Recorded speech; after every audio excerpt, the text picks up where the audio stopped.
ಭಾರತದ stock market ಒಂದೂವರೆ ವರ್ಷ ಆತ ಹೂಡಿಕೆದಾರರ್ಗ ಏನೂ ರಿಟರ್ನ್ ಅನ್ನ ಕೊಟ್ಟಿಲ್ಲ ಅಂತ ನಾವು ಅನ್ಬೋದ.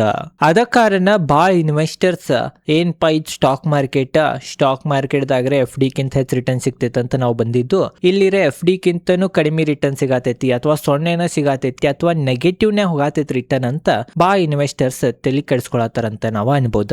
ಅದ ಕಾರಣ ಇವತ್ತಿನ ಈ ವಿಡಿಯೋನಾಗ ಇತಿಹಾಸದ ಒಂದು ಉದಾಹರಣೆ ತಗೊಂಬಂದೇನಿ. ಸ್ಟಾಕ್ ಮಾರ್ಕೆಟ್ ಇದ ತರ ಇತಿಹಾಸದಾಗನು ಆಗಿತ್ರಿ, ಭಾರತದ ಇತಿಹಾಸದಾಗ. ಅದನ್ನ ನಾನು ಡೀಟೇಲ್ದಾಗ ಸರಳವಾಗಿ ನಾವು ತಿಳ್ಕೊಳ್ಳೋನು, ಯಾಕೆ ಅವಾಗೂ ಆ ತರ ಆಗಿತ್ತಂತ ಅದ್ರ ಬಗ್ಗೆ ತಿಳ್ಕೊಳ್ಳೋನು, ಮತ್ತೊಬ್ರು ಹೂಡಿಕೆದಾರರಾಗಿ ಇಂಥ ಪರಿಸ್ಥಿತಿದಾಗ ಏನ್ ಮಾಡ್ಬೇಕಂತ ಅದ್ರ ಬಗ್ಗೆನು ಡೀಟೇಲ್ದಾಗ ಸರಳವಾಗಿ ನಾವು ತಿಳ್ಕೊಳ್ಳೋನು. ವಿಡಿಯೋ ಬಹಳ ಇಂಪಾರ್ಟೆಂಟ್ ಆಗ್ತೈತಿ. ಅದ ಕಾರಣ ವಿಡಿಯೋನ ಸ್ಕಿಪ್ ಮಾಡೋಲ್ದ ಫುಲ್ ವಿಡಿಯೋನ ನೋಡ್ರಿ. ವಿಡಿಯೋಗೆ ಲೈಕ್ ಮಾಡಿರ್ಕಲ ಇದ್ರೆ ಲೈಕ್ ಮಾಡ್ರಿ, ಕಮೆಂಟ್ನಾಗ ಥ್ಯಾಂಕ್ ಯು ಅಥವಾ ಏನ್ರಿ ಕಮೆಂಟ್ ಮಾಡ್ರಿ.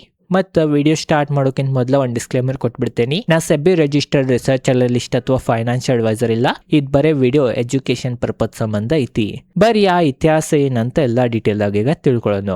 ನೋಡ್ರಿ, ಮಾರ್ಕೆಟ್ ಏನೀಗ 1 ರಿಂದ 1.5 ವರ್ಷ ಆತ ಹೂಡಿಕೆದಾರರಿಗೆ ಏನು ರಿಟರ್ನ್ ಅನ್ನ ಕೊಟ್ಟಿಲ್ಲ. ಅದೇ ತರ 2008 ರಿಂದ 2013 ತನಕ ಭಾರತದ ಮಾರುಕಟ್ಟೆ ಏನು ರಿಟರ್ನ್ ಅನ್ನ ಕೊಟ್ಟಿರ್ಲಿಲ್ಲ. ಈಗ್ರೆ ಬರೇ 1.5 ವರ್ಷ ಆಗೈತ್ರಿ. ಬಟ್ ಅವಾಗ 5 ವರ್ಷ 2008 ದಿಂದ 2013 ತನಕ ಏನೂ ರಿಟರ್ನ್ ಅನ್ನ ಬಂದಿಲ್ಲ. ಇಲ್ಲಿ ಒಂದು ಉದಾಹರಣೆ ನಾವು ತಗೊಂಡ್ರ, ಜನವರಿ 2008 ನೀವು ಭಾರತದ ಸ್ಟಾಕ್ ಮಾರ್ಕೆಟ್ ಅಥವಾ ಭಾರತದ ನಿಫ್ಟಿದಾಗ 1 ಲಕ್ಷ ರೂಪಾಯಿ ಹೂಡಿಕೆ ಮಾಡಿ 5 ವರ್ಷ ಕಣ್ಣು ಮುಚ್ಚಿ ಹೋಲ್ಡ್ ಮಾಡಿದ್ರ 2013 ತನಕ ಹಣ ಅದೇನು 1 ಲಕ್ಷ ಇತ್ತ ಅದ ಹಣ 90,000 ಆಗ್ತಿದ್ದು ರೀ. ಅಂದ್ರ 5 ವರ್ಷನಾಗ ಉಲ್ಟಾ ನಿಮ್ಮ 1 ಲಕ್ಷ ರೂಪಾಯಿದಾಗಿಂದ 10,000 ಗುಡುಪ ಬಿಡ್ತಿದ್ದು, ಅಷ್ಟ ಕಳ್ಕೊಂಡ್ಬಿಡ್ತೀರಿ ನೀವು. ಆ ತರ ಪರಿಸ್ಥಿತಿನೂ ಭಾರತದ ಸ್ಟಾಕ್ ಮಾರ್ಕೆಟ್ದಾಗ ಅವಾಗಿನ ಕಾಲದಾಗ ಆಗಿತ್ತ. ಅವಾಗ ಈ ತರ ಆಗಕ್ಕ ಮೇನ್ ಕಾರಣಗಳು ನೋಡ್ರ, ಒಂದೇ ಮೇನ್ ಕಾರಣ ಏನ್ ಫೈನಾನ್ಷಿಯಲ್ ಕ್ರೈಸಿಸ್ ಬಂದಿತ್ತು 2008 ಏನ್ ಲೆಮನ್ ಬ್ರದರ್ಸ್ ಕ್ರೈಸಿಸ್ ಬಂದಿತ್ತು. ಅವಾಗ ಮಾರ್ಕೆಟ್ ಒಮ್ಮೆ ಬಹಳ ಕುಸಿದಿತ್ರಿ. ಮಾರ್ಕೆಟ್ ಎಲ್ಲಾ ಕುಸಿದ್ರಿಂದ, ಜಗತ್ತದು ಎಲ್ಲಾ ಸ್ಟಾಕ್ ಮಾರ್ಕೆಟ್ ಕುಸಿದ್ರಿಂದ ಫಾರಿನ್ ಇನ್ಸ್ಟಿಟ್ಯೂಷನ್ ಇನ್ವೆಸ್ಟರ್ಸ್ ಭಾರತದ ಸ್ಟಾಕ್ ಮಾರ್ಕೆಟ್ ದಾಗಿಂದ ಬಾಳ ಹಣವನ್ನ ತಕೊಂಡಿರ. ಅವಾಗಿನ ಪ್ರಕಾರ ನಾವ್ ಇದ ಕರೆಕ್ಟ್ ಫಿಗರ್ ಇಲ್ಲ, ಆದ್ರೂ ನಾವು ಅನುಮಾನ ಹಚ್ಚಿದ್ದು ಅಂತಂದ್ರ 50,000 ಕೋಟಿ ಸುಮಾರು ಅವಾಗಿನ ಕಾಲನಾಗ ಭಾರತದ ಸ್ಟಾಕ್ ಮಾರ್ಕೆಟ್ ದಾಗಿಂದ ಫಾರಿನ್ ಇನ್ಸ್ಟಿಟ್ಯೂಷನ್ ಇನ್ವೆಸ್ಟರ್ಸ್ ಹಣ ತಕೊಂಡಿರಂತ ನಾವ್ ಅನ್ಬೋದ. ಯಾಕಂತಂದ್ರ ಅವಾಗ US ಮಾರ್ಕೆಟ್ ಬಿದ್ದಿತ್ತ, ಬೇರೆ ಎಲ್ಲಾ ಮಾರ್ಕೆಟ್ ಬಿದ್ದಿತ್ತ. ಅದ ಕಾರಣ US ಮಾರ್ಕೆಟ್ ಅನ್ನ ಚೀಪ್ ನಾಗ ಸಿಗತ್ತಿತ್ತಂತ ಭಾರತದಾಗ ಮಾರ್ಕೊಂಡ್ US ಮಾರ್ಕೆಟ್ ಗದು ಹೋಗಾತಿರಿ. ಅದ ಕಾರಣನು ಭಾರತದ ಮಾರುಕಟ್ಟೆ 5 ವರ್ಷನ ಏನು ರಿಟರ್ನ್ ಕೊಟ್ಟಿರ್ಲಾಗಿತ್ತಂತ ನಾವ್ ಅನ್ಬೋದ. ಮತ್ತೆ ಎರಡನೇ ಕಾರಣ, ಎಲ್ಲಾ ಸೆಕ್ಟರ್ ವೈಸ್ ನಾವು ಎಲ್ಲಾ ಕಂಪ್ನಿಗಳು ನೋಡ್ರ ಯಾವ ಹೆಚ್ಚು ಒಳ್ಳೆ ರಿಟರ್ನ್ ಅನ್ನ ತೋರಿಸುವಲಾಗಿದ್ದು. ಫೈನಾನ್ಷಿಯಲ್ ಕ್ರೈಸಿಸ್ ಬಂದಿತ್ತಂತ ಭಾರತದಾಗ ಇನ್ಫ್ಲೇಷನ್ ಬಾಳ ಹೆಚ್ಚಾಗಿತ್ತ. ಅದ ಕಾರಣ ಏನ್ ಇಂಟ್ರೆಸ್ಟ್ ರೇಟ್ ಇರ್ತೈತಿ, ರೆಪೋ ದರ ಇರ್ತೈತಿ, ಅದನ್ನ RBI ಅವಾಗಿನ ಕಾಲನಾಗೆ ಇರಿಸಿತ್ತ. ಅದ ಕಾರಣನು ಕಂಪ್ನಿಗಳದ ಅರ್ನಿಂಗ್ಸ್ ಅಷ್ಟು ಒಳ್ಳೆ ರೀತಿಯಿಂದ ಬರವಾಗಿದ್ದು, ಎದಕ್ಕ ಇನ್ಫ್ಲೇಷನ್ ಏನಿಷ್ಟ ಮಾರುಕಟ್ಟೆ ಇರಂಗಿಲ್ಲ ಅಂತ ಒಂದು ವಿಡಿಯೋ ಮಾಡಿದ್ನಿ. ಅದ್ರದ್ದು ಲಿಂಕ್ ಡಿಸ್ಕ್ರಿಪ್ಷನ್ ಹಾಕಿರ್ತೇನೆ. ಆ ವಿಡಿಯೋನು ಈ ವಿಡಿಯೋ ಮುಗಿಯಾನ ಹೋಗಿ ನೋಡ್ರಿ. ಅದ ಕಾರಣನು ಕಂಪ್ನಿಗಳದ ಅರ್ನಿಂಗ್ಸ್ ಅಷ್ಟು ಒಳ್ಳೆ ರೀತಿಯಿಂದ ಬರವಾಲು. ಆ ಒಂದ್ ಕಾರಣದಿಂದನು ಮಾರ್ಕೆಟ್ 5 ವರ್ಷ ತನಕ ಒಂದ ರೇಂಜ್ ನಾಗನ ಇತ್ತಂತ ನಾವ್ ಅನ್ಬೋದ. ಮತ್ತ ಬೇರೆ ಕಾರಣಗಳು ನೋಡ್ರ ಹಲವಾರು ಕಾರಣಗಳು ಇದಾವ್ರಿ. ಬಟ್ ಇವ ಇಂಪಾರ್ಟೆಂಟ್ ಕಾರಣಗಳು ಇದ್ದು ಅಂತ ನಾವ್ ಅನ್ಬೋದ. ನೋಡ್ರಿ, ಈಗ ಒಂದ್ ತಲೆ ಕ್ವಶನ್ ಏನ್ ಬರ್ತೈತೆ ಅಂತಂದ್ರ, ಏನ್ ಮಾರುಕಟ್ಟೆ 2008 ರಿಂದ 2013 ತನಕ 5 ವರ್ಷ ತನಕ ಏನು ರಿಟರ್ನ್ ಕೊಟ್ಟಿರ್ಲಿಲ್ಲ. ಅದೇ ತರ ಈಗನು ಪರಿಸ್ಥಿತಿ ಬರ್ಬೋದೇನಂತ ಎಲ್ಲಾ ಇನ್ವೆಸ್ಟರ್ಸ್ ತಲೆಯಾಗ ಕ್ವಶನ್ ಬರ್ತೈತಿ. ಈಗ ಅದರದನ್ನ ಆನ್ಸರ್ ಮಾಡ್ತೇನೆ.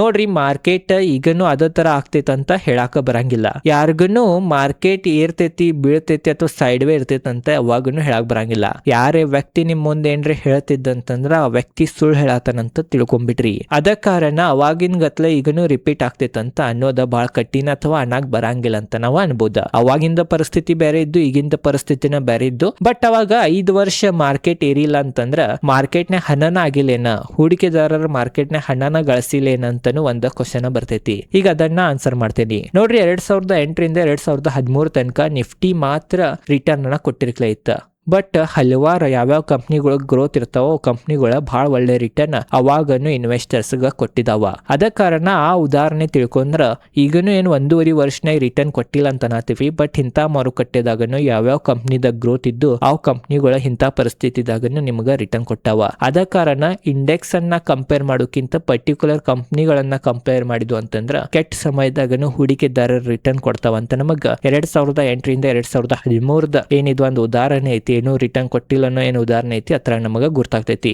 ಕೋವಿಡ್ ಉದಾಹರಣೆ ನಾವು ತಗೋಬಹುದಾ? ಕೋವಿಡ್ ನಾಗ ನೀವು ನೋಡಿರ್ಬೋದ, ಮಾರ್ಕೆಟ್ ಒಮ್ಮೆ ಕುಸಿತ, ಮಾರ್ಕೆಟ್ ಕುಸಿತಾನೆ ಎಲ್ಲ ಇನ್ವೆಸ್ಟರ್ಸ್ ಈಗೇನ್ ಮಾರ್ಕೆಟ್ ಇರಂಗಿಲ್ಲ, ಈಗ ಮಾರ್ಕೆಟ್ ಕುಸ್ಕೊಂತನ ಹೋಗ್ತಿತ್ತಂತ ಎಲ್ಲಾರ್ಗು ಅನ್ಸಾತಿತ್ತ. ಬಟ್ ಮಾರ್ಕೆಟ್ ಏನ್ ಕುಸ್ದಿತ್ತ, ಮಾರ್ಕೆಟ್ ಏನ್ ಕ್ರಾಶ್ ಆಗಿತ್ತ 2020 ಅವಾಗ ಕೆಲವೊಂದು ಕೋವಿಡ್ ರಿಲೇಟೆಡ್ ಏನ್ ಕಂಪ್ನಿಗಳಿದ್ದು, ಉದಾಹರಣೆ ನಾವು ತಗೋಬೇಕಂತಂದ್ರ ಮಾಸ್ಕ್ ತಯಾರು ಮಾಡೋ ಕಂಪ್ನಿಗಳ, ಯಾವ್ಯಾವ ನೀವು ಕಿಟ್ ತಯಾರು ಮಾಡ್ತಿದ್ದು, PPE ಕಿಟ್ ತಯಾರು ಮಾಡ್ತಿದ್ದು ಅಂತ ಕಂಪ್ನಿಗಳ, ಮತ್ತು ಕೊರೋನಾ ಟೆಸ್ಟಿಗೆ ಏನೇನು ನಾವು ಬೇಕಾಗ್ತಾವ ಇಕ್ವಿಪ್ಮೆಂಟ್ ಅವೆಲ್ಲ ತಯಾರು ಮಾಡೋ ಕಂಪ್ನಿಗಳು ಅವಾಗಿಂದ ಕೆಟ್ಟ ಪರಿಸ್ಥಿತಿದಾಗ, ಮಾರ್ಕೆಟ್ ಕೆಟ್ಟ ಪರಿಸ್ಥಿತಿದಾಗ ಅವ ಭಾಳ ಒಳ್ಳೆ ರಿಟರ್ನ್ ಕೊಡತ್ತಿದ್ದು, ಅಥವಾ ಅವು ಕಂಪ್ನಿ ಎಸ್ಟಾಬ್ಲಿಷ್ ಆದಾಗಿಂದ ಅಷ್ಟು ಒಳ್ಳೆ ರಿಟರ್ನ್ ಕೊಟ್ಟಿರ್ಕಲ ಇದ್ದು. ಬಟ್ ಅಂತ ಕೆಟ್ಟ ಪರಿಸ್ಥಿತಿದಾಗ ಅಂತ ಕಂಪ್ನಿಗಳ ರಿಟರ್ನ್ ಕೊಟ್ಟು, ಅದ ಕಾರಣ ಸ್ಟಾಕ್ ಮಾರ್ಕೆಟ್ದಾಗ 5,000ಕ್ಕಿಂತನೂ ಹೆಚ್ಚು ಕಂಪ್ನಿಗಳಿದ್ದಾವ. ಬರೀ 50 ಕಂಪ್ನಿದ್ ಇಂಡೆಕ್ಸ್ ಅನ್ನ ನೋಡಿ ಮಾರ್ಕೆಟ್ ರಿಟರ್ನ್ ಕೊಡ್ತೈತಿ ಇಲ್ಲ ಅಂತ ನಾಕ್ ಬರಂಗಿಲ್ಲ. ಅದ ಕಾರಣ ನಾವೇನ್ ಮಾಡ್ಬೇಕಂತಂದ್ರ ಇಂಥ ಕೆಟ್ಟ ಪರಿಸ್ಥಿತಿದಾಗನು ಯಾವ ಕಂಪ್ನಿಗೆ ಒಂದು ಒಳ್ಳೆ ಅವಕಾಶವಾಗ್ಬೋದ, ಒಳ್ಳೆ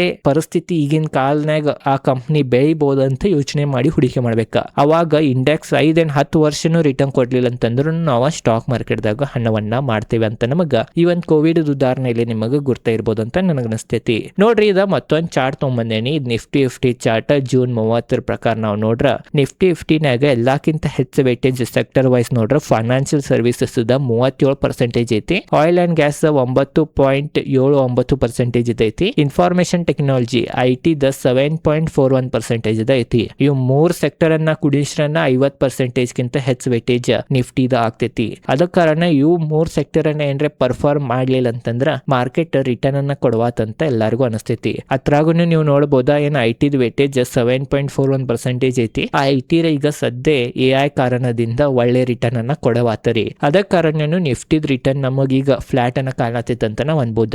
ನಿಫ್ಟಿದ್ ರಿಟರ್ನ್ ಅನ್ನ ನೋಡಿ ನಾವು ಮಾರ್ಕೆಟ್ದಾಗ ಹಣವನ್ನ ಆಗತ್ತಂತ ಅನ್ನಕ ಬರಂಗಿಲ್ಲ. ಯಾವಾಗನು ಮಾರ್ಕೆಟ್ದಾಗ ಹಣ ಆಗತ್ತಿರ್ತೈತ್ರಿ. ಬಟ್ ಯಾವ ಕಂಪ್ನಿದಾಗ ಯಾವ ಸೆಕ್ಟರ್ನಾಗ ಗ್ರೋತ್ ಐತಿ ಆ ಸೆಕ್ಟರ್ನಾಗ ಅಂತ ನಾವು ಅನ್ಬೋದ.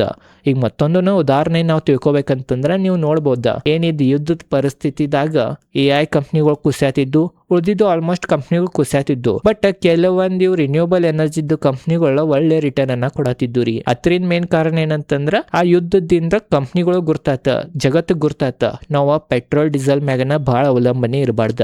ಈ ತರ ಯುದ್ಧ ಅದು ಆತಂದ್ರ ಶಾರ್ಟೇಜ್ ಆಗ್ಬೋದ. ಅದ ಕಾರಣ ನಾವು ವಿದ್ಯುತ್ ಮ್ಯಾಗನು ಅವಲಂಬನೆ ಇರ್ಬೇಕ. ದೇವ್ರ ನಮಗ ಪೆಟ್ರೋಲ್ ಡೀಸೆಲ್ ಕೊಟ್ಟಿಲ್ಲ, ಬಟ್ ಸೂರ್ಯ ಕೊಟ್ಟಾನ, ವಿಂಡ್ ಕೊಟ್ಟಾನ. ಅದರಿಂದ ನಾವು ವಿದ್ಯುತ್ ಅನ್ನ, ಎನರ್ಜಿಯನ್ನ ಉತ್ಪಾದನೆ ಮಾಡಿ ನಮ್ಮ ಜೀವನವನ್ನ ನಾವು ಸಾಗಿಸಬಹುದಂತ ನಮಗ ಒಂದ ಪಾಠ ಕಲ್ಸಿತ ಒಂದ್ ಯುದ್ಧ. ಅದ ಕಾರಣ ನೀವು ನೋಡಿರಬಹುದ ರಿನ್ಯೂಬಲ್ ಎನರ್ಜಿದು, ಸೋಲಾರ್ದು, ಉಳಿದಿದ್ದು ಎಲ್ಲಾ ಕಂಪ್ನಿಗಳ ಏರಾತುರಿ. ಅದ ಕಾರಣ ಈ ತರ ನಾವು ಅವಕಾಶಗಳನ್ನ ನೋಡ್ಬೇಕಾಗ್ತೈತಿ. ಇದ್ರ ಬಗ್ಗೆನೂ ನಿಮಗ್ ಗುರ್ತಾ ಇರ್ಬೋದ. ಮತ್ತೊಂದ್ ಏನಂತಂದ್ರ 2008ರಿಂದ 2013 ತನಕ ಏನ್ ಮಾರ್ಕೆಟ್ ರಿಟರ್ನ್ ಅನ್ನ ಕೊಟ್ಟಿರ್ಕಲ ಇತ್ತ, ನಿಫ್ಟಿ ರಿಟರ್ನ್ ಅನ್ನ ಕೊಟ್ಟಿರ್ಕಲ ಇತ್ತ. ಆ ಒಂದ್ ಪರಿಸ್ಥಿತಿಲಿ ನಾವು ಹಲವಾರು ಪಾಠವನ್ನ ಕಲಿಬಹುದ. ಅತ್ರ ಮೇನ್ ಪಾಠ ಏನಂತಂದ್ರ ಏನ್ SIP ಐತಿ, ಆ SIP ದಿಂದ ಹಣವನ್ನ ಗಳಿಸಬಹುದು ಅಂತ ನಮಗ್ ಗೊತ್ತಾಗ್ತೈತಿ. ಆ ಒಂದ್ 5 ವರ್ಷನಾಗ ಯಾವ ವ್ಯಕ್ತಿ ಮಾರ್ಕೆಟ್ ರಿಟರ್ನ್ ಅನ್ನ ನೋಡಲ್ದ ಕನ್ಸಿಸ್ಟೆನ್ಸಿವ್ ಆಗಿ SIP ಅನ್ನ ಏನ್ರೆ ಕಂಟಿನ್ಯೂ ಇಟ್ಟಿದ್ದಂತಂದ್ರ ಆ ವ್ಯಕ್ತಿ 2014 ನಂತರ ಏನ್ ಮತ್ತೊಂದ್ ಬುಲ್ ರನ್ ಸ್ಟಾರ್ಟ್ ಆತ, ಅವಾಗ ಅವ ಬಹಳ ಹಣವನ್ನ ಗಳಿಸಿರ್ತಾನ. ಅದ ಕಾರಣ SIP ಅನ್ನ ನಿಲ್ಲಿಸಬಾರ್ದಂತ ಕೆಟ್ಟ ಪರಿಸ್ಥಿತಿದಾಗನು ಅಂತ ನಮಗ ಆ ಒಂದ್ 5 ವರ್ಷದ ಇತಿಹಾಸದಲ್ಲಿ ನಮಗ ಗೊತ್ತಾಗ್ತೈತಿ. ಮತ್ತೊಂದು ಏನಂತಂದ್ರ ಸ್ಟಾಕ್ ಮಾರ್ಕೆಟ್ದಾಗ ತಾಳ್ಮೆ ಇರ್ಬೇಕಂತನೂ ಅಂತಾರ. ಆ ತಾಳ್ಮೆದನು ಉದಾಹರಣೆ ನಮಗ 2008ರಿಂದ 2013 ಮಾರ್ಕೆಟ್ ಪರಿಸ್ಥಿತಿಲೆ ಗೊತ್ತಾಗ್ತೈತಿ. ಅದ ಕಾರಣ ತಾಳ್ಮೆನು ಇರಾಕನ ಬೇಕ್ರಿ ಸ್ಟಾಕ್ ಮಾರ್ಕೆಟ್ದಾಗ. ಬಟ್ ತಾಳ್ಮೆ ಇರ್ಬೇಕಂತ ಸಿಕ್ಕಿ ಸ್ಟಾಕ್ ಗಳನ್ನ ಬಾಯ್ ಮಾಡಬಾರ್ದ, ಒಳ್ಳೆ ಸ್ಟಾಕ್ ಗಳನ್ನ ಬಾಯ್ ಮಾಡಿ ತಾಳ್ಮೇಲೆ ಕುಂಡ್ರಬೇಕ. ಅವಾಗನ ಮಾರುಕಟ್ಟೆನಾಗ ರೊಕ್ಕ ಆಗ್ತೈತಂತ ವಿಶ್ವದ ಅತಿ ದೊಡ್ಡ ಹೂಡಿಕೆದಾರರಾದ ವಾರೆನ್ ಬಫೆಟ್ ಅವರು ನಮಗ ತಿಳಿಸಿದಾರ. ಅದ ಕಾರಣ ವಾರೆನ್ ಬಫೆಟ್ ಅವ್ರದ್ದು 5 ಲೆಸನ್ಗಳ ಬಗ್ಗೆ ಒಂದ್ ವಿಡಿಯೋ ಮಾಡಿದ್ನಿ. ಅದ್ರದ್ದು ಲಿಂಕ್ ಡಿಸ್ಕ್ರಿಪ್ಷನ್ ಐತಿ, ಆ ವಿಡಿಯೋನ ಹೋಗಿ ನೋಡ್ರಿ. ಆ ವಿಡಿಯೋ ನೋಡ್ರನು ಕೆಟ್ಟ ಪರಿಸ್ಥಿತಿದಾಗ ಯಾವ ತರ ಸರ್ವೈವ್ ಮಾಡಬಹುದಂತ ವಾರೆನ್ ಬಫೆಟ್ ಅವ್ರದ್ದು ಏನೇನ್ ಲೆಸನ್ಗಳು ಇದಾವಂತ ನಾ ತಿಳಿಸೇನಿ. ಅದ ಕಾರಣ ಆ ವಿಡಿಯೋ ನಾನು ನೋಡಿರ್ಕಲ ಇದ್ರೆ ಆ ವಿಡಿಯೋನ ಹೋಗಿ ನೋಡ್ರಿ. ಓವರ್ ಆಲ್ ಇದೈತಿ ಇವತ್ತಿನ ವಿಡಿಯೋ ಚಲೋ ಅನ್ಸಿದಾಗ ಲೈಕ್ ಮಾಡ್ರಿ. ಇದೇ ತರ ಸ್ಟಾಕ್ ರಿಲೇಟೆಡ್ ಕನ್ನಡದಾಗ ವಿಡಿಯೋ ಮಾಡ್ತಿರ್ತೇನೆ. ಅದ ಕಾರಣ ಚಾನಲ್ ಸಬ್ಸ್ಕ್ರೈಬ್ ಮಾಡ್ರಿ. ಧನ್ಯವಾದಗಳು.